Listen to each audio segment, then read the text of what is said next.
Hello out there. Uh, Thank you for staying tuned to my channel where we simplify the practice of quantity surveying. If this is your first time of coming across my video, I will say you're welcome to my channel. Uh, and my handle is www.youtube.com/quantity surveying made easy _2014. If you visit my page, you are going to find a lot of relevant materials that will help you and as well shaping you in your in the pursuit of your quantity surveying career. There you're going to find uh, videos on different topics, rates build up, pricing of preliminaries, uh, to mention a few, uh, what do you call it, uh, material control on site and the likes. There are a series of videos there that will really be of help to you. Having said that, I want to welcome us to uh, this episode where we shall be learning how to prepare a budget for the purpose of pricing a bill. As we all know that uh, every item in the bill of quantity has the component of labor, material, and also in the bill there are items that are specialists in nature, and there are establishments that has the expertise to handle those specialist job in-house. Then that aspect will now either be shifted to them to price and now brought back to you as a quantity surveyors uh, to now complete the bill. But in a case where you don't have the specialist in-house, this section of the bill will be given out to specialists out there that they in turn give you their best price. Then you apply your markup on it and now sell to the client. So, having said this, as you can see on my page, I have an unpriced bill of quantity on my left-hand side. If I am given a bill, an unpriced bill, what I do first is to now create the budget aspect, that has a column that has a column for labor, column for material, and a column for the subcontractors item, which is the specialist work. So those jobs that I can't do in-house, say window unit that I have good people that can handle it without necessarily increasing my workforce to do it in-house. I'll give it to them. They will fabricate, they will come and install, then they will be paid. So their rates will be imputed in the column of the subcontractor items. Then the total budget will now, the last two columns are the unit rate for the total unit rate for each of the item, while the next one is the total amount for each of the item, budgeted amount for each of the item. So uh, this will be replicated all through the bill. Then the formulas will be generated, will be created all through. So once I am linking my my uh, my uh, my rate build up, it all be reflecting. I will use one of the, because uh, the essence of putting out this video is for my audience to replicate this if they find it more useful what they have or what they've been using in the past. So they replicate it. So that is why I will take my time to explain the formulas in the cells and all of this you see up here. As you can see, I have the unit rate. And it is your budgeted rate multiplied by your selling coefficient that gives you the by your selling coefficient that gives you the bill rate. So that is why you see I have linked. This is my unit rate multiplied by my coefficient, my selling coefficient gives me my bid rate. And what is this rate? This rate is the summation of the labor rate and the material rate to give me my budget rate. And my budget rate is now multiplied by my selling coefficient to give me my selling rate. Then here, because I am going to be pricing, I like pricing my bills in hours, which is the ideal because your workers are paid in hours, and that those hours can be used for project monitoring during the cost of your post-contract management if you eventually get the job. So the hours are the ideal ways to price your bill. So now you can see now I have 3 columns for my labor. Why I have 2 columns for material, 2 columns for other is 2 columns. Why? Because the first column is because if in an organized establishment, they usually keep records of total hours, each of the different tradesmen they recruited for the job, say iron bender, carpenter, masons, and all. All the total hours they have put in the job. And also the total amount of money you have paid them. So for you now to know the total, what is the average hours for each of these taxes, you have to now divide the total amount paid by the total hours they have put in. Then for concrete too, the concrete masons, they have a specific the total hours they have put in. You want to now know the total hours per cubic meter is to now know the total cubic meter they have casted all through the month or the year or the total duration of the project. You now divide it by the total hour. It will now give you divide the total cubic by the total hour will now give you the average hourly rate per cubic meter. The same thing for form work. You aggregate the total hours they have expended for form work and the total hours they've expended and the total square areas they have been able to construct during the life of the project. It will give you the average hours per square meter. The same thing, if you want to know the amount as well, you can as well divide the amount by the hour to tell you what the average hourly rate costs. But because you are dealing with an average, so now for you to have a unified average rate, is to now get the total hours for all the trades, for the total hours for all the work, for the total hours and the total amount for all the workers divided, it will give you an average rate across board. So now you don't need to have you don't need to have a specific rate for mason, you don't have a specific rate for carpenter, you don't have a specific rate for iron bender.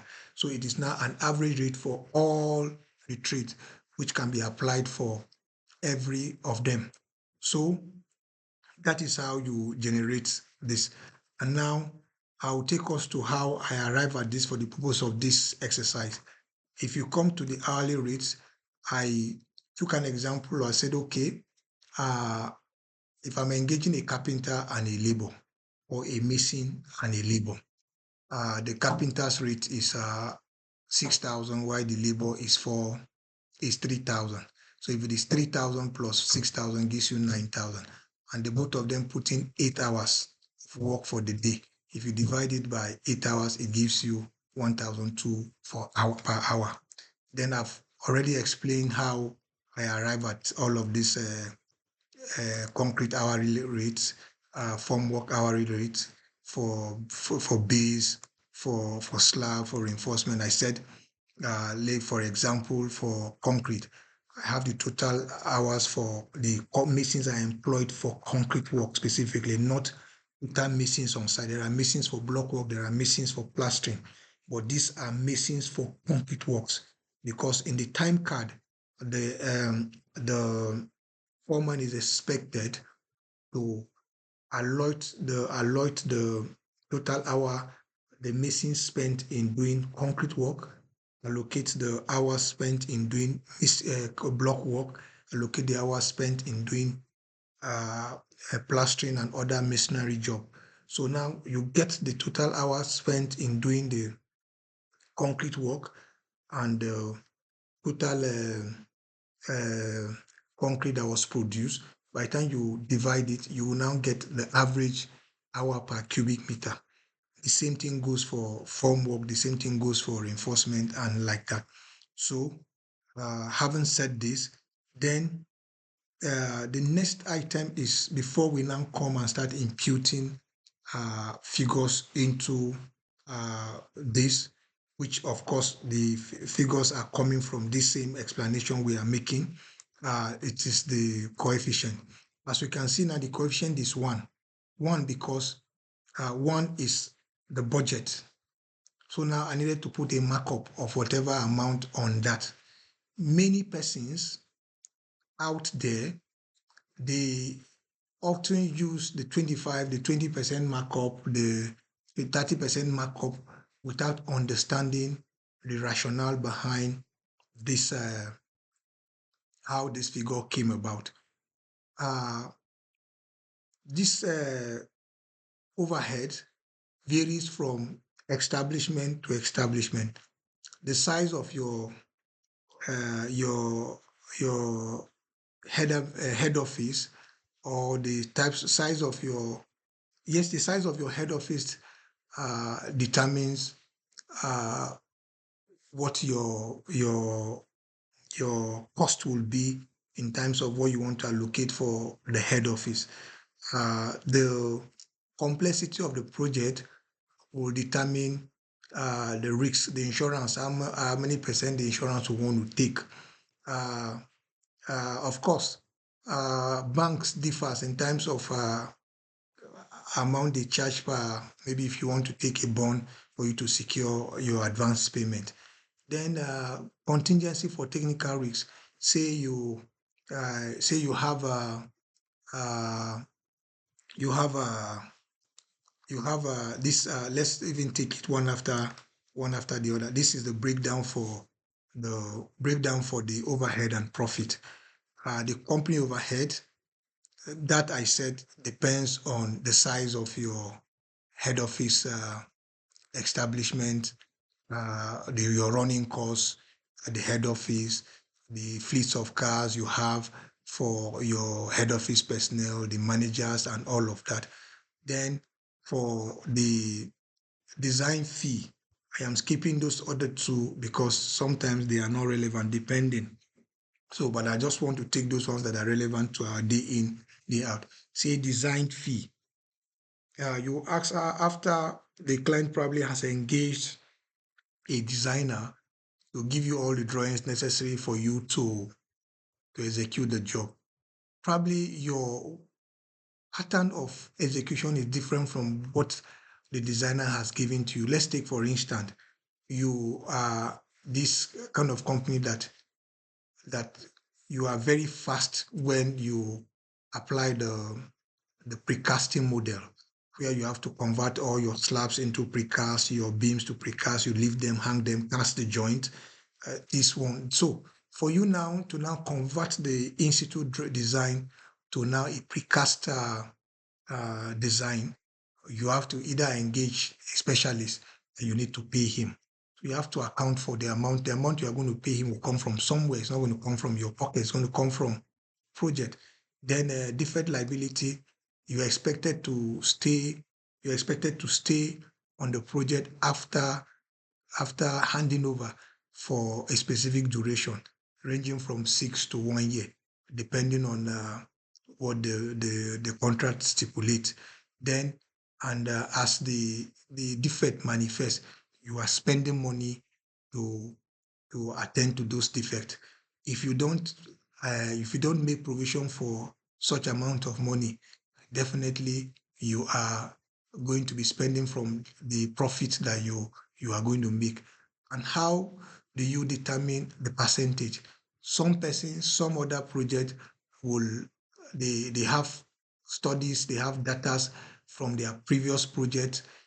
So they look at what they have spent in terms of attending to defect on different projects and trying to look at the project that it is similar to what they're about to execute and said, okay, after execution of the project, they've been able to, they spent 3% of the total cost for repairs and all of that. They can apply it on subsequent post project.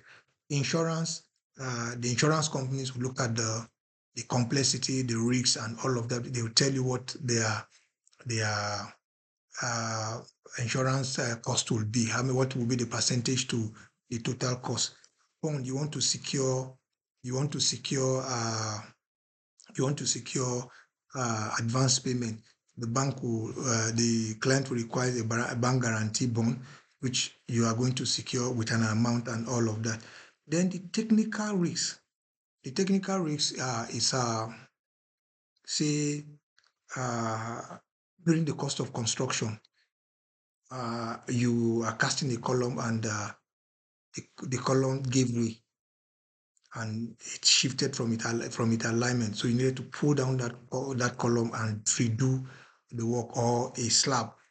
The slab, the props underneath the slab just snaps, and the slab then either shifted and or came down. You need to break that portion and repair. Or you have different risks that is involved during the process, during the cost of construction. So those you have to make provisions where you have an amount where you can draw money to repair any of those risks. Then withholding tax, this it's constant. So, and the expected profit, this is discretional. The company has a standard. They will say on all of their projects, they always want a 10%, they want a 12%, they want a 6%, because it is a competitive environment. You want to make your profit much moderate so that you don't price yourself out and all of that. Say maybe you say you needed a 8%. So having explained this, let us just assume some figures for this all of this explanation I have made. Say the company overhead, I say is 4%. Then the accounting fee, we don't want. The client administration fee, we don't want. Then we have the design fee, we say 2%. Deferred liability, we say 5%. Insurance, we say the 1%. The bond, we say 1%. Contingency, we say 2%. Withholding tax, we say 2.5%. So as you can see now, I have 17.5% for only overhead. Then I have 8% for my expected profit, which I could say 10% my expected profit. So if you sum these two together, I am having profit and overhead 27. So this is how it's being built. And this one we just assume, and we're just assuming 20%, 10%, 15%, 30%, depending on who you are discussing with. So now for you now to generate the coefficient you are now going to apply to your budget, your budgeted rates that will now become your selling rate, you are now going to apply this formula, which is minus 27.5, 27.5, 27.5. This is 27.5 minus 100. 27.5 minus 100, then 100 divided by 27.5 give you 138. That is what you are seeing. You are seeing this formula. It's already, the formula is already, I just needed to explain it here for you to understand. So it's 138. So let's go now to that cell where you saw 1. Now it will now become, instead of 1, it will now become 1.8. So we come here, you see, you have now 1.38, meaning that my budget will be multiplied by 1.38 to give me the selling. So it's now 1.38 multiplied by my budgeted rate to give me my selling rate. So having done that, I have prepared my template. So what I don't need to do now is to now go to my schedule for form a concrete. I said it's 5 hours for 1 cubic meter. 5 hours now multiply this formula. I said multiply this by 5, multiply 5 by 1,125 will give you 5,625. That is 5,625 is the cost to cast 1 cubic meter of concrete. Then 13 cubic meter of concrete, I need 73,000 naira for the labor that will cast the 13 cubic. And if I spend anything above 73,000 in casting this, I am already tampering with my profit, because the overhead amount is expense. It's part of your expenses because you are going to spend it anyway. Then I come to my for the material. I go to my basic rate, grade 20 concrete. Grade 20 concrete is here. I pick the material. This. Then I come to grade 25. I pick 25. I pick 89,000, which is the dry cost for the concrete. And some persons might wonder why, as soon as I just impute the 5 hours, the other five appeared in all of the other cells. Because this concrete, irrespective of what grade of concrete, we've been able to determine that 5 hours is the uniform hours to execute 1 cubic meter of concrete. So because I have prepared my template in such a way that I have linked all my cells for those items that are uniform. You can imagine if I have other shade of concrete in the superstructure, I have linked them with this. So once I impute this 5 hours, it goes a long way to appear in all areas where you have concrete. Also, I do the same thing on one cell here. It goes all the way to reflect in the concrete that is of grade 25. Then I come for the formwork. I pick the formwork. I have this. Then I go for the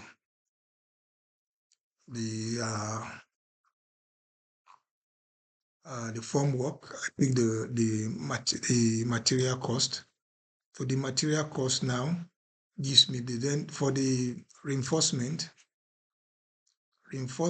I go to my hour. It is 150 per ton. Because it is in kg, the bill is in kg, I'll now divide it by 1,000. Then to my rate, the reinforcement is 1,200 divided by 1,000. So you see, at a glance, immediately I impute this.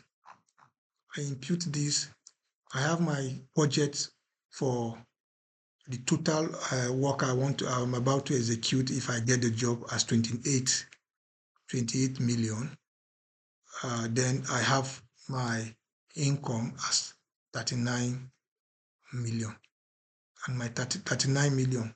So to the layman, he will just do like this. He will say 39 minus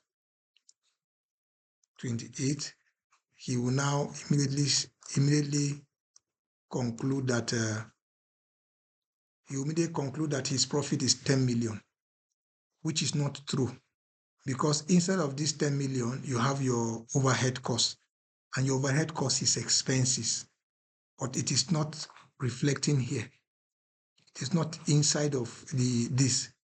The only place you can see the cost of your overhead, which is part of your expenses, is selling sheet, where you have it here. You have the selling 39 million, which is the income that you're expecting, while the direct cost is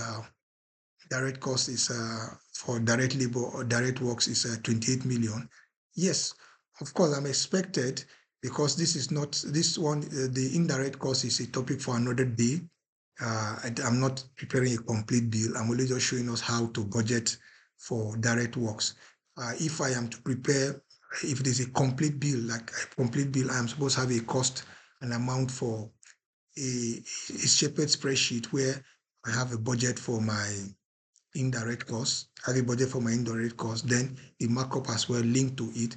Then it will now add up to this total amount of my selling for the indirect. Then the indirect dry cost will now come to this place. Then, of course, you now see how it works. But for the purpose of this exercise, we're only discussing direct works. So now you can see now I have 28 because if I was to have my indirect, that is this is my total dry cost. Indirect cost plus the direct cost will give me my total dry cost. But in this instance, I am not imputing the indirect cost here. So now I have my overhead, the cost of my overhead at 6.8 million. I have my profit as 3.9 million. The 6.8 million is coming as a result of all of the percentage I have imputed here. And this is now multiplying you're multiplying your selling costs to now arrive at. So this formula is linked to this amount to now extract all the indirect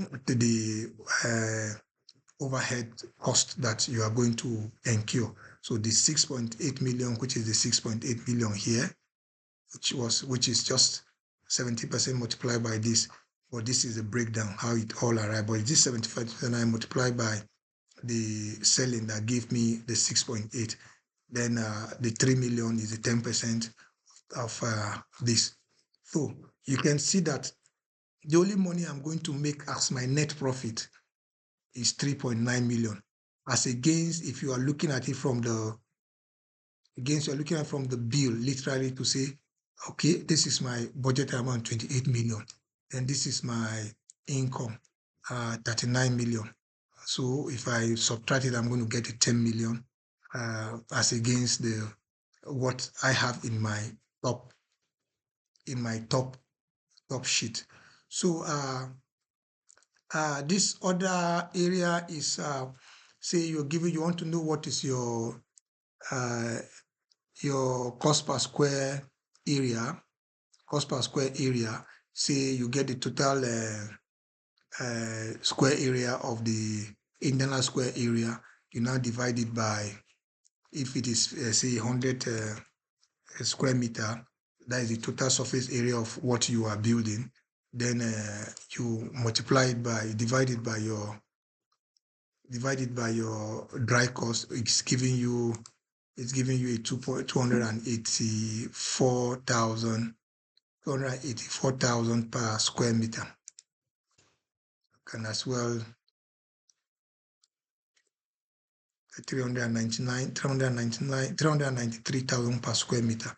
So this often, if you are having a similar project and somebody wants to have a quick idea of what will be the anticipated bill cost, you just use the 393 multiplied by the total square area. Will tell you, okay, the bill is going to come to about around this amount of money and all of that. So this is this.